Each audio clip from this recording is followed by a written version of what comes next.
go live and we should be starting soon. I'll let you know when it's actually up and running. Okay, I still don't know who I'm going to. Leah, did you say you don't want to go first? No, I don't want to go first. Okay. Neither do I. So All right. Well, Well, it is. Koya, go first.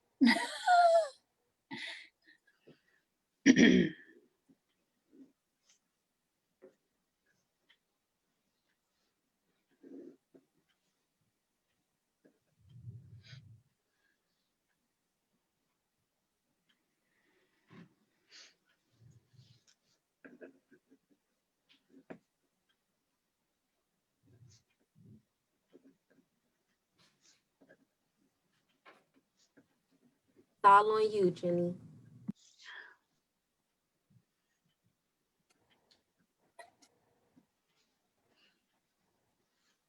Hello, and welcome to What's the Tea SSFS. This is our weekly web series where we talk to all sorts of people in and around and about South Suburban Family Shelter to learn about our programs, our offerings, and other topics related to domestic violence. I am Jennifer Gabrenia, Executive Director, and this is my first time hosting and interviewing for What's the Tea. Those of you regular watchers have seen me be interviewed, and I get to flip the script this time and interview some of our staff.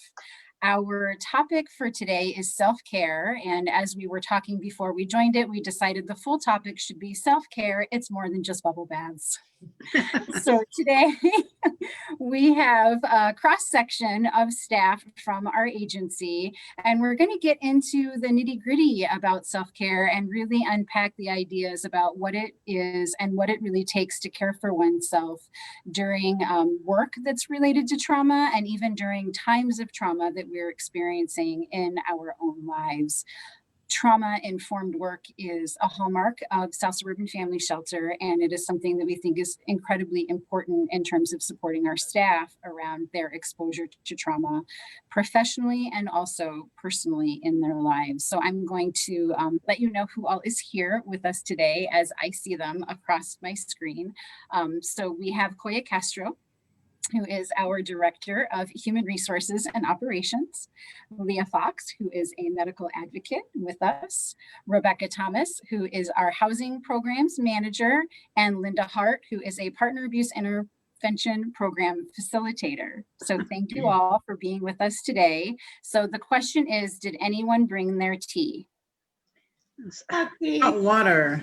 You got water. Leah's got tea, although she's got tea and I need some coffee mug. Right. I have cranberry pomegranate green tea. Oh, nice. Okay. That sounds wonderful. I also did not bring my tea. I have sparkling water today. So to ground our discussion in some context today, I was thinking about how self-care could be thought of as something larger than just individual acts. And so I went out and pulled up a quote that I had recalled from a while ago from Audre Lorde, who is a self-described Black lesbian mother warrior poet. She passed in 1992, so we've lost her genius, but she is a well-known Black poet, civil rights activist. And her quote in regard to self-care, I think, is particularly important. She says, caring for myself is not self-indulgence. It is self-preservation, and that is an act of political warfare. And so I think that that quote really broadens for us what the idea of self-care is really about. And I'm going to go ahead and get started with our first question. Please, as you're listening to us, you can put your own questions or comments in the chat box, and we will pause during the series and read those questions and provide some answers to them. So to get started with our discussion today, our first question is, what has been your understanding of self-care? My understanding of self-care has definitely evolved over my career. If you had asked me when I got out of college, I would have said, I have no idea what that term means. Can you explain it to me? A little bit into my career, it would have been more as I need to take time off from work. It was basically, I was overwhelmed and didn't see that coming, so I need to take time off right now. Now it's much more individualistic and context specific. I take into consideration who I am as an individual and the context I'm in and my needs and goals at the time. So as you mentioned, self-care, from my perspective, it has evolved from the simplicity of either taking time off or taking a bubble bath or going window shopping to very complex things, even dealing with what we've seen around racism and trauma in the national sphere. How do we deal with that as individuals in our families and coming to work? So I do see now self-care is much more complex than just a simple take time off. Thank you, Koya. Who else would like to go next and share what your I definitely understanding of agree with- self-care? I definitely agree with what Koya said as it changes over time. I think a while back, I used to think of self-care as like you're either doing it right or you're doing it wrong. If you're doing it right, you'll feel better. If you're doing it wrong, you're not, you got to fix it. But there is no right or wrong. It does have to be very individualized and practiced. It's something that doesn't just come easily to everybody. It's something that you have to learn what works for you and really work that into practice. What you had said, Jennifer, with the opening of the quote about it being indulgence, I feel like that's a common misconception when people hear self-care, that it has to be this this extravagant thing you do for yourself. Or even when we talk to clients about self-care, they'll often say, well, I don't have money to get my nails done or to get a massage. And it doesn't have to be like that. It can be something as simple as you need it to be to ground you, or just give your mind a break for a while. But I definitely agree, it's very individualized depending on what you need as a person. And again, it can be, if you experience a trauma, one person might really need to be around others, might really, thrive in a setting of socializing and taking their mind off of it and spending time with friends or family. Other people might really prefer to have that time alone to process it, to kind of get that break. And neither is right or wrong. It's just whatever truly helps that individual. So it's definitely a lot of work to look within yourself and see what works for you, not just doing what other people say is self-care, but really seeing what actually makes you feel better. Right. Right. Thank you. Linda or Leah? Well, I would say that I agree with Rebecca wholeheartedly, because there's so many different facets. If you can focus on the physical aspect of self-care, like being big on, going to the doctor, getting your health screenings on time, or exercising or eating right, those kinds of things. But it can be emotional self-care and how, giving yourself grace and taking the time that you need. So it's really understanding yourself, because what works for somebody else may not work for you. And so once we understand our own needs, then we're better able to practice self-care, I think. So I was going to say, I think when I starting to realize that for me, it was just an acknowledgement that maybe I was being affected by the work that I was doing, that I didn't even think about it as an issue because, I'm working and everything is fine, not recognizing how I may be affected by the jobs. And I was thinking about this earlier. I've been doing work in the criminal justice system for probably almost 40 years. So, and I've always been in that aspect of working with people who have been abusive in some way or another. And probably in the beginning, not thinking about our job always kind of had us look at what that meant and how we need, being aware of that. So I think that's part of it, not so much the specific things, but just recognizing that I am going to be affected, as opposed to thinking I'm not affected by anything, or what's the big deal, or, this is all just part of the job. But kind of recognizing how I was being affected and then what I need to do to take care of myself, whatever that might be. So as opposed to thinking I've got these big shoulders and nothing, you know, nothing is going to affect me because I'm smart and, you know, whatever it might be, all these kinds of Right. things. You tell yourself that you're strong enough and not realizing how things can chip away at you. And that's not big traumas all the time. It's a lot of little things that affect you in the job.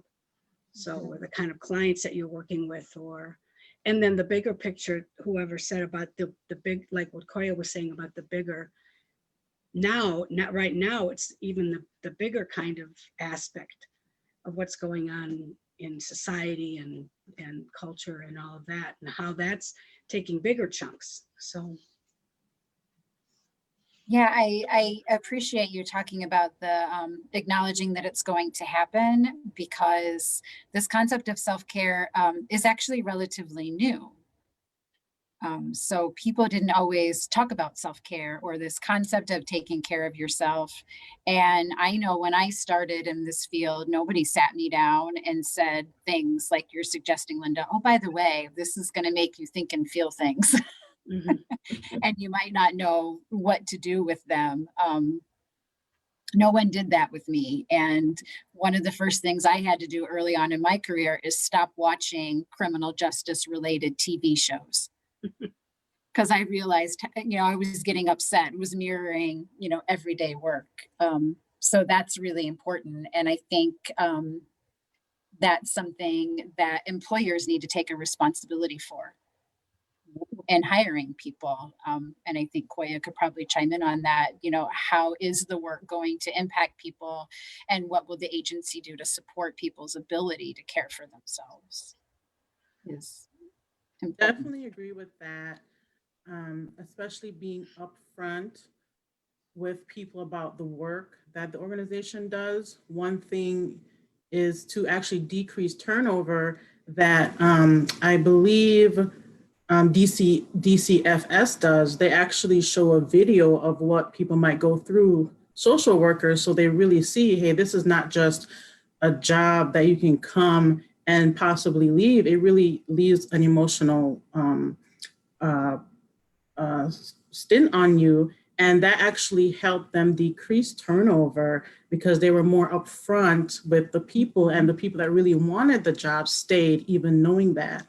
The other part I was thinking about is even in when you're interviewing or when you're helping employees or managers are helping their employees, is to stress what you all have said about self-awareness and being vulnerable.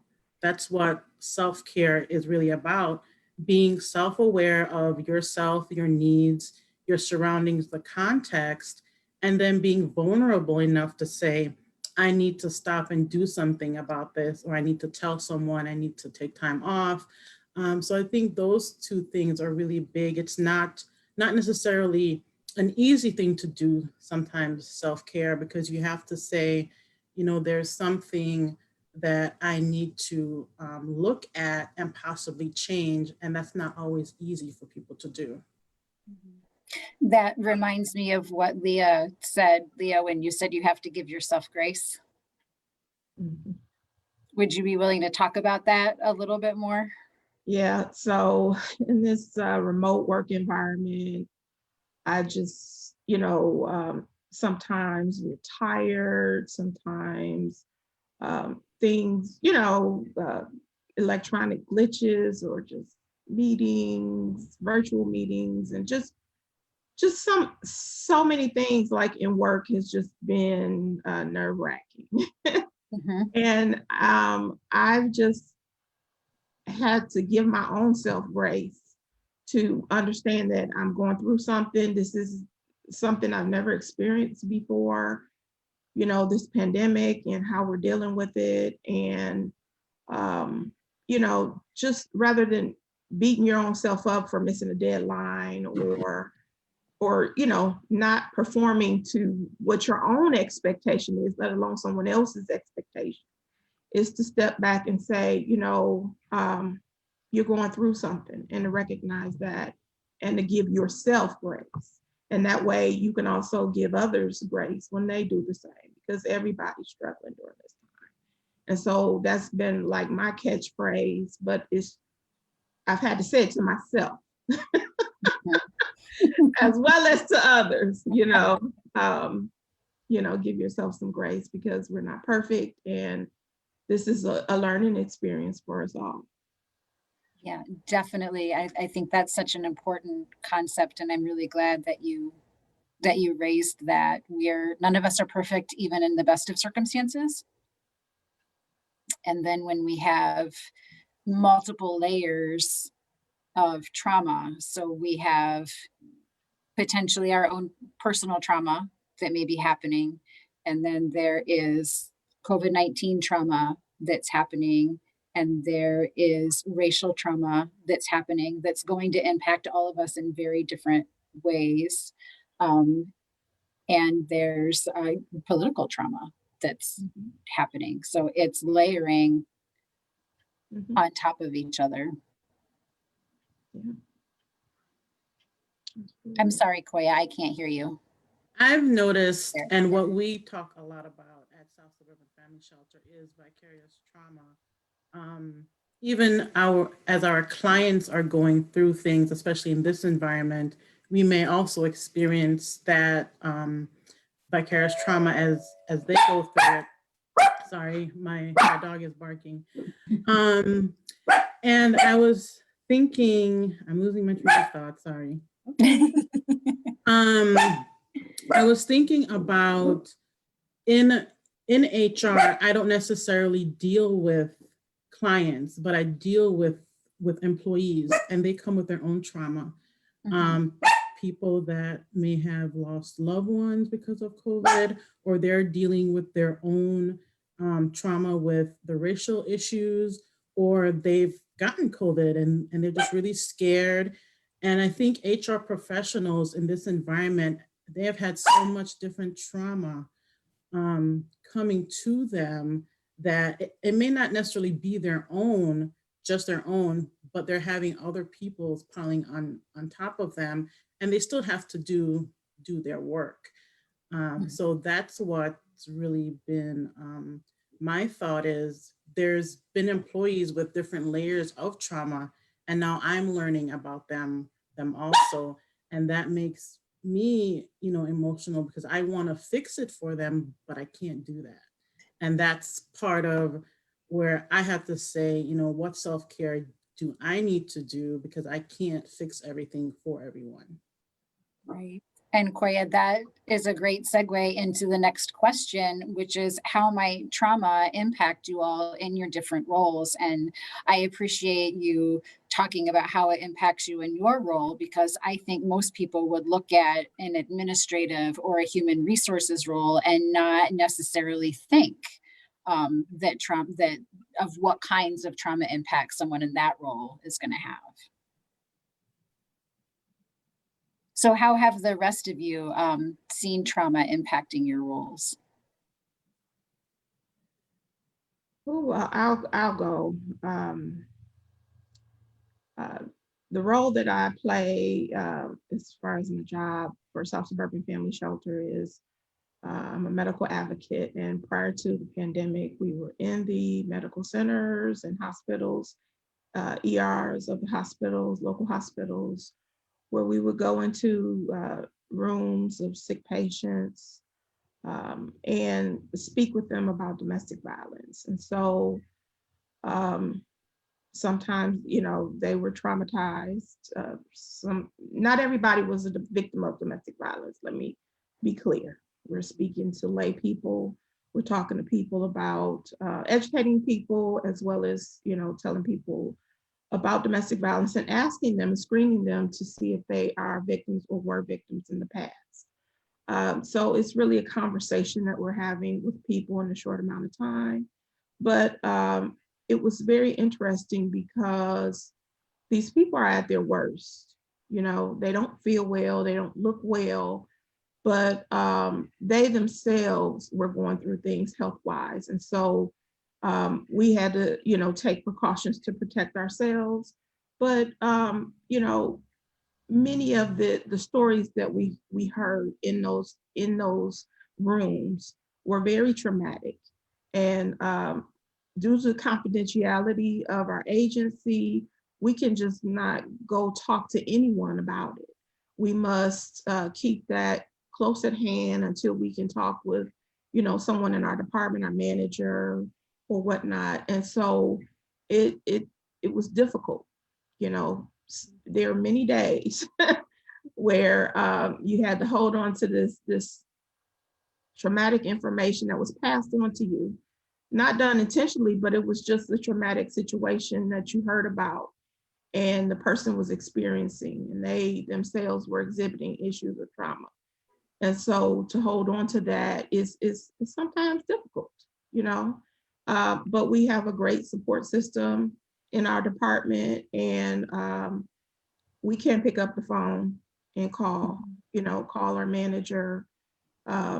And most times those calls are answered, and we can talk with each other when we have our staff meetings about cases and issues. And it's good to let it out, because you store that information inside of you, and it's no good, so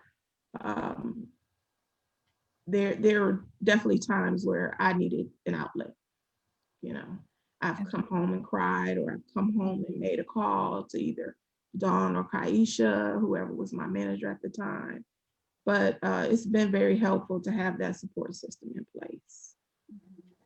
Yeah, that strong team is so important. And that's, I think, one of the biggest strengths of the medical advocacy team. You all have an incredibly strong relationship with each other and are so aware of how important that support is, that you're able to provide each other in that way. Anyone else like to talk about how trauma impacts in your role? Yeah, I think like when discussing self-care, I've definitely learned over time that responses to trauma are obviously different for everybody and are different depending on the trauma. And it's not always going to be as obvious, where this happened, I saw it and I'm sad, or I learned about this and now it's making me feel depressed. Like Linda said earlier, it can slowly chip away at you, and you've got to be able to recognize it within yourself, even if it's not as obvious. So like one of the responses I've experienced due to trauma over time has been just poor focus. And it's not necessarily something that's as obvious. But after, a difficult situation or something along those lines, I will be in a meeting, but not hear it. I will have tasks that I need to do. And by the end of the day, I'm like, I did half of it wrong, or I forgot to do most of what I needed to do, and again, it's recognizing that up front. I think that's really important to use the self-care as more of a preventative measure instead of waiting till it gets to that point. But being able to recognize what your signs of it are, I think are really important, and definitely something I've really tried to pay attention to. And also within our coworkers and our staff, being able to recognize it within them as well. And like you said, give them that grace and say, hey, anything you need to talk about, I'm noticing that you're whatever they're exhibiting, if it's, they're more tired than normal or just don't seem like themselves, that could be a sign of it that's not even recognized. So I think, yeah, definitely poor focus. And then, we all talk about burnout, but again, that looks different for everybody. So whether that's just feeling disconnected from your work, feeling more withdrawn, whatever that is, absolutely being able to see that and knowing what you can do specifically to address it is the most important part. Yeah, I would say recently, I definitely see that ability to retain information being more of a struggle Yes. with myself personally going through this. Linda, how about you? Well, I was, you said something that made me add something to my answer, if I was going to say, because I know for me, I'm very much aware running the groups, the domestic violence groups, that most of the time the people in the group are talking about violence toward their partners and, you know, violence toward women, and hearing very casual kinds of descriptions of what I think are some pretty horrific behaviors. And so being aware of that, you know, of how I'm being affected by that, and the balance between sometimes, you know, really wanting to scream in the group or do some kind, you know, what's my response, my internal response, and then what do I do in the group with that information. And so that's been a balancing thing for many years, because I used to work with sex offenders too. And so I had that whole aspect of that kind of behavior that would be talked about. But then the layers, when Jennifer, when you talk about the layers, what happens and what for me and what helps a little bit is also realizing the kind of trauma that the members of the group have gone through and what they're bringing to the group, and not in any way to excuse that behavior, but being able to I think for me, a little bit of a self-care, a big part of the self-care is for me to be able to dip into the compassion that I need to have to keep doing this work. And if I can keep track of that and even be aware of that in the course of the group, it helps a lot. It keeps me from responding in group maybe inappropriately, or and then having ways to talk about it. I think that's has always been what Leah was saying, having a way that you can talk about it with coworkers or in larger circles, to be able to get that off, you know, to dump that out of me and put it out there, and then it's not inside of me. But finding that you know, one recognizing that I'm being affected by this, secondly, so are they, and how do you not excuse it, but work, you know, realize that, and you know, finding some kind of almost like a seesaw sometimes within the group. And then after, you know, I find, depending on when I get away, then what do I do to, you know, to get rid of it if I'm just by myself? And we don't have as much ability to do the touching base with other staff members. Like we just don't, we're not meeting, we don't have as many people in our unit anymore. So then, you know, so eating has become a way that I'm not dealing well with the trauma. Yeah, I have Not that. to drinking yet, but eating is. Yeah. So, Yeah, when I watch countless hours of a Netflix series until 3 a.m., I know that something is going on. absolutely. Yeah. I think I said at one point towards all of this, I just ordered onion rings. I must be having a really bad week. I don't usually do that. So there's Actually, I'm sorry. All of our comments made me think about sometimes we think of self-care as easy and relaxing, and sometimes it's not. yeah. It's something that requires hard work. Even if you're just talking about being self-aware and being vulnerable, that can be hard work. But just depending, that's why I don't necessarily think of self-care as relaxing. I think of it as filling a need. For example, this year with all that's been going on with COVID or racism, and those being intertwined, I really wanted to delve more into diversity, equity, and inclusion, a lot more than I have in the past. So my self-care around that was spending hours studying that subject. And that's not necessarily relaxing, but it was relaxing to me because I was fulfilling a need for education, how to help solve this problem in organizations. So this year really helped me see that self-care is not necessarily very simple or relaxing.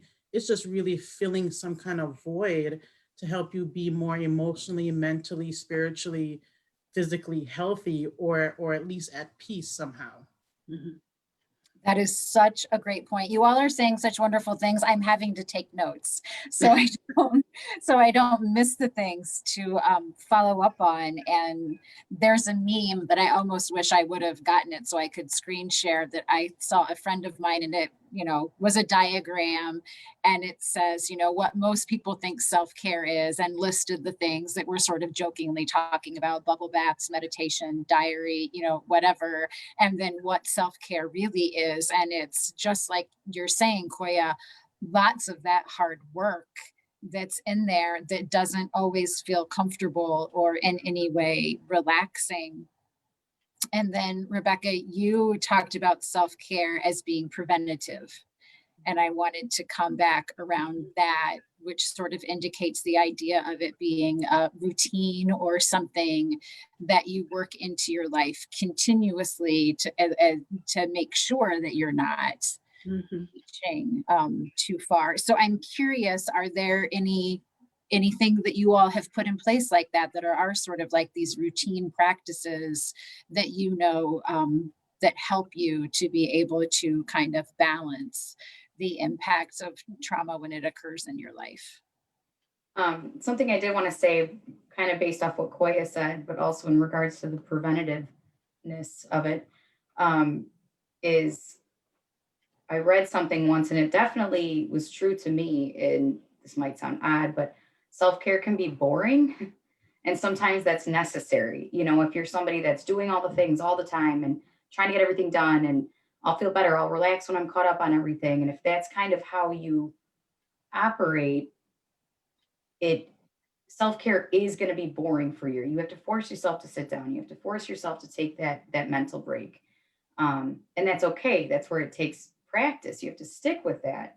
And that's part of what can be worked into a regular routine as far as preventing it. Don't wait till you get to that breaking point to do the 5 deep breaths or meditation or whatever works for you. Try to incorporate it in your regular daily life.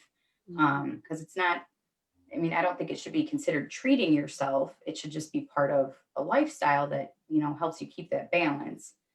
And what Leah said earlier is definitely something that, especially since the pandemic, I've tried to do with my program more often is checking in more frequently. We have more frequent supervisions, more frequent staff meetings, and those are not all business related. We try to make some time for how are you doing, what's going on in your life, because nobody gets more of what you're going through than the people that are experiencing it with you. So that can often help to process trauma of our everyday work, which I feel has helped. And I feel like other staff have shared that as well. It's not necessarily something you want to discuss with others, especially with trauma-based experiences we have in our field. We don't necessarily want to, do vicarious trauma to our friends or family. So we kind of hold all that. So if there's other people within your work circle that you can have those conversations with without having that guilt, I guess I'd say, then that has definitely helped as well. Anyone else have routine practices that you've been able to work into your life? Well, I pray a lot. I do a devotional in the morning and prayer, which is part of my daily routine to set the tone for the day. Of course, there are things that, happen throughout the day. I had shared that my grandmother passed over the weekend earlier, and I hadn't been sleeping well. And that's what I know about grief for me, is that my mind races and I cannot sleep. So good sleep is self-care. Yes, yes, it is. So the fact that I've been struggling with that these past few days, just trying to do the best you can. But I found that I love to laugh, and I find comedy shows. I go to comedy shows. Well, before the pandemic, I went to comedy shows. but I'll look up comedians on the internet just so that I can kind of escape from the everyday problems. And I find that laughing and laughter is therapeutic for me. And it just takes me away from whatever, negative thoughts or feelings that I've experienced, at least temporarily. And so I do several things, but prayer is pretty constant for me on a daily basis. And I try to look for ways to express myself and to laugh. Yeah. Well, again, our condolences on the loss of your grandmother. Thank you. Linda, did you have anything that's regular in your routine? Well, I was laughing with what Coy had said about the Netflix things. I think I feel like lately I've just been doing a lot of escapism, Okay. and also delving into a lot of heavy. Been doing a lot of reading too, with Mhm. to help deal with a lot of the stuff that's going on in our political world, and racism and all of that, and how that's affecting the groups too, and the men in the groups and all. So kind of finding a balance between that, and also then just saying, okay, you know what, I can deserve to just watch a program that I really enjoy, that's going to take me someplace else, and not feel guilty about it. Just know that that's something I enjoy, whether it's something that's funny and making me laugh, or just providing, or even reading. I have a couple of authors that I really like, and I always feel like they touch some kind of deeper place, and that I'm finding ways to touch into things that are going to nourish me. I think that's the thing, Okay. whether it's TV or books or laughing or whatever, where I can feel nourished and replenished, because I think that it's easy to get spent very easily. So Right. Right. I think I need to pause for a second and check with Angie and see if we have any questions in the chat, because otherwise we'll just keep going. So at this time, we do not have any questions in the chat. It was more so me like, thank you for sharing. I really appreciate it. But as of now, we don't have any questions. So I guess at this time, we can give people some time to do so if they have any. Okay, perfect. I did Can I want to mention one thing? Yes. Linda, I thank you for that word escapism. I didn't know what I was doing, but now that I have a word for it, I think also part of that self-care is to say, what am I running from, or what am I trying to escape? And is there something else I could do that'll better deal with it? It may not be, because sometimes I do just need to watch 8 hours of Netflix. And sometimes I may do have to do that. But I think that's the other aspect of self-care is making sure that you're actually doing something that will meet whatever need or void or relaxation that you need, or are you covering something up yeah. that you need to find another way to deal with? Yes, and that reminds me back to what Rebecca said about being busy all the time. And there is a quote that we've shared on our Facebook. We do quotes every Sunday, Survivor Sunday quotes. And there's a quote that has been shared related to this concept of having to be busy all the time is a form of a trauma response and avoidance of what is going to come up in your head, or what you're going to have to deal with if you make yourself stop long enough and be silent. So that was really interesting, and bringing up that sort of having to be so intentional about stopping and thinking about the purpose of what it is that you're doing. The other piece that I keep hearing everyone mention is this idea of when you have holding the trauma for someone else. So you're hearing the trauma and you're kind of in a position where I have to do this when I say holding, or I can't say the word. You're holding it for someone else, but it's still painful, right? And so you're needing to find somewhere else to kind of unload it. So there's sort of this series of passing along and holding at different levels, right? You're holding it and you kind of have to pass it to either your team members, your supervisor.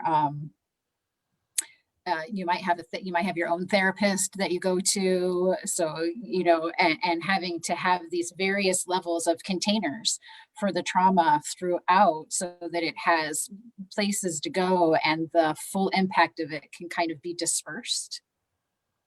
If that makes sense. And for folks that don't have such an extensive network, it's going to be a lot harder for them to be able to do that. So I think to me, that kind of goes back to that idea of self-care being kind of a revolutionary act or an act of resistance, because you're building supports, and the more support you have, the healthier you're going to be. That's a great way, great way to put it. Yeah. So like I think with Rebecca, I think about your work, and even Linda with some of the clients that you have directly. Sometimes they come to us at South Suburban Family Shelter with little to no support system, if I'm right. Yep. And it's pretty impressive to see a lot of the clients, their strength and their ability to do their self-care without even realizing it. It's pretty inspiring, actually, when they come to us sometimes and you hear what they've gone through, and you see the little support that they have, and you learn how they've been able to themselves manage that. So I've definitely learned from clients in that sense as well. Yeah. Koya, did you have a comment you were going to make? Yeah, in terms of the clients, I especially think about this with our partner abuse intervention group. Sometimes they may have trauma that they can't share with a certain person. I'm really thinking of people of color, our clients of color. They may be holding this trauma that maybe their family, it's a generational trauma that their family might have been going through, or they see what's going on with COVID, that a lot of people of color are more affected by it. And that goes back to the medical issues that the US have had with dealing with people of color. And it's sometimes, even in the work aspect, if you're a person of color and you have a white supervisor, they may not understand some things. So sometimes you don't have anywhere to put this or to give it to, or the person that you'd like to give it to, they may not fully understand it because they've never been put in the same situation. So I think in terms of the clients around that, that thought about what we're dealing with nationally, I always wonder if they feel that they can fully say what's really affecting them, especially thinking about Black men dealing with police racism, violence. Do they really feel okay to say that and say, this is really affecting me, and I take that anger out on these people this way? So those are the things I think about. How has society enacted some sort of violence, trauma on a certain group of people? And do they have the outlet to really share that and say, this is affecting me and it's affecting how I'm interacting with other people?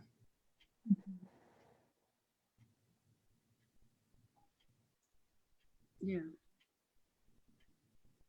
I mean, that's a great point. I think we try to provide that sometimes, that discussion in the groups for that reason, instead of only, the constant, instead of ignoring that and saying, no, you really just need to focus on your behavior. but looking at how they might be, because sometimes the group is the only place they have to talk about that, I would say, in some way, you know. It's a great point. Well, and that is really sort of the context, you know, the quote that I opened with, that's the context that is coming out of, and coming out of a history of, that there's pieces in it, you know, where some people are talking about her quote because she's really grounding it within her experience of being a Black woman and what that means when she says that. And it is strong language to say that self-care is an act of political warfare. But when you're talking about people in communities that have been pushed down and oppressed and everything that has happened for so long, that strong language is required, right? Because whole groups of people have given messages that you don't have the right to do that, or you're not worth taking care of yourself, or, you know, these really, you know, repressive, abusive kinds of messages. And to come out and say, yes, I can, and yes, I will do this, is an incredibly powerful way to resist that kind of message.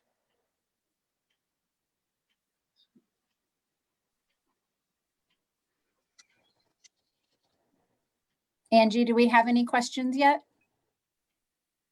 Oh, there are no questions for you all. Okay, because we're answering all of them. Right, I was gonna say, this is just a very thorough episode. There was nothing else to ask.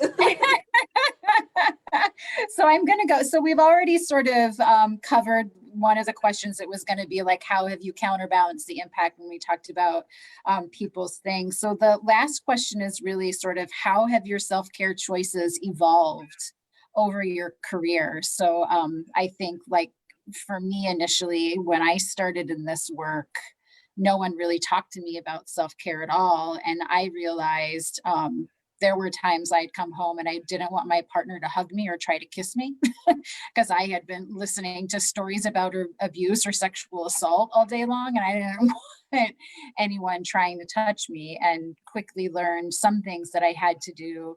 And then as my career has evolved and I've moved into a different role, I see some of the things, you know, Koya, that you're talking about, these very larger, broader issues, because I don't do direct work face-to-face with clients anymore, but the mission of the organization for us and then overall is so large to me that those are the kinds of things that are really bringing me down. And Rebecca's concept of having to do self-care preventatively is something that I've kind of grab. I still don't watch criminal justice shows. I have held on to that. That works. I stay away from that kind of stuff, but doing things on a regular basis that you all, everybody who knows me hears me talking about running and how that is the piece that has to be part of my routine to keep me level. So for all of you, how has it changed kind of from when you started doing this kind of stuff to where you see yourself now? Well, I'll go. I just find that we've used this word earlier, but to be intentional about self-care is just important. Over the years, you know, I didn't know, it is a fairly new term, and you know, maybe you were doing self-care, you didn't even know what you were doing, you know. You were just coping and trying to, you know, just to maintain. But I just find that like for me, I just found out that I cannot watch Dr. Pimple Popper. Cannot. It triggered me in a way that had nothing to do with work. I saw a man jump in front of the metro, and it was just so traumatic, and it just obviously I didn't sleep well for days, And watching that show, one of the episodes just sent me off, and I just was seeing the man again, and that was recently. And this Metra thing happened a couple years ago. Yeah. So yeah, so I like her show, but no. But so I'm just finding out, things that, that are triggering me, and maybe it's during this time. I don't know Mhm. if I'm just more sensitive than I have been, to seeing things in the past. But I just have to be intentional about it and do the things that help me express myself emotionally. This is very therapeutic for me to talk about the things I do or the things that other people do, or in different perspectives. Great.